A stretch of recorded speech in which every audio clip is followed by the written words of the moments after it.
গরমকাল ট্রেন থেকে অনেকবারই আম পোড়া আমের শরবত খেয়ে দেখেছি, কিন্তু অতটা ভালো লাগেনি।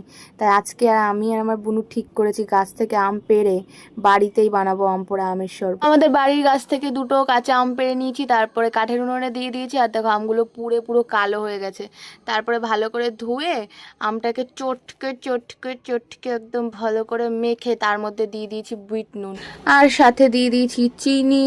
তারপরে আবার ভালো করে চটকে চটকে মেখে তারপরে দিয়ে দিয়েছি ঠান্ডা ঠান্ডা জল। আর ঠান্ডা জল দিয়ে তারপরে ভালো করে আবার বুনু গুলিয়ে দিল। আর এই পুরো সব কিছু কিন্তু বুনু করেছে, আমি কিচ্ছু করিনি। তারপরে গ্লাসের মধ্যে বরফ দিয়ে দিলাম। তারপরে আমরা দুজন মিলে ভাগাভাগি করে এবার খাবো। তো চলো ভাগাভাগি করা যাক, কারোরটাই কম বেশি কোনো কিছু করা যাবে না। ভালো করে ভাগ করে নিয়ে নিয়েছি, এবার খাওয়ার পালা। খেয়ে দেখি কেমন লাগে। উ খুব টেস্টি খেতে, খুব ভালো হয়েছে। তোমরা বাড়িতে বানিয়ে খাবে। Good good good good.